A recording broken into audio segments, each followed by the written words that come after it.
প্রতি বছর একটা কমন প্রশ্ন কিন্তু সবসময় আমাদের আসে, সেটা হচ্ছে যে তিনটি সংখ্যার মধ্যে কোন সংখ্যাটি বড়। কলেজের পরীক্ষাগুলোতেও আসে, তারপর আমাদের এইচএসসিতে তো আসেই, অনেকবার বহুবার এসেছে, কোনো না কোনো বোর্ডে প্রত্যেকবারই আসবেই এটা।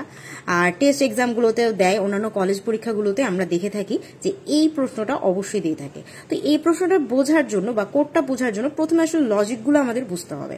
দেখো, তিনটা লজিকে জিনিসটা ঘটতে পারে। যেহেতু আমাদের সংখ্যা আছে তিনটা, সো আমরা তিনটা সংখ্যাকে নাম্বার 1, নাম্বার 2 এবং নাম্বার 3 এই হিসাবে নিচ্ছি, কারণ সংখ্যাগুলো যে কোনো সংখ্যা হতে পারে, এজন্য আমরা নাম্বার 1, নাম্বার 2 এবং নাম্বার 3 এই তিনটা ভ্যারিয়েবল দিয়ে আসলে ধরতে চাচ্ছি। তুমি প্রথমে যদি একটু লজিকটা বোঝো, সেখানে কি হবে দেখো, নাম্বার 1 মানে প্রথম সংখ্যাটি যদি নাম্বার 2 এর চেয়ে বড় হয়, দ্বিতীয় সংখ্যাটির চেয়ে বড় হয়, এবং যদি নাম্বার 1 তৃতীয় সংখ্যা যেটা থাকবে তার চেয়েও বড় হয়, অর্থাৎ কি হলো, একটা নাম্বার প্রথম যে নাম্বারটা নিছো সেটা 2 নাম্বার সংখ্যার চেয়েও বড়, 3 নাম্বার সংখ্যার চেয়েও বড়, অর্থাৎ তখন আমরা বলবো নাম্বার 1 হচ্ছে সবচেয়ে বড় সংখ্যা।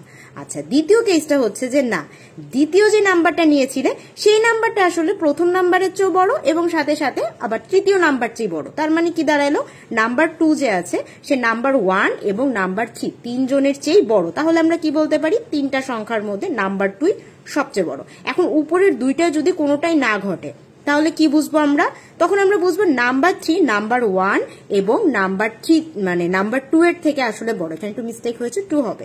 সো কি দাঁড়াচ্ছে যে নাম্বার 3 প্রথম দুইটা নাম্বারের চেয়ে অবশ্যই বড়, সো আমরা বলতে পারবো তখন নাম্বার 3 হচ্ছে সবচেয়ে বড়। এখন আসলে আমরা কোডটা দেখি।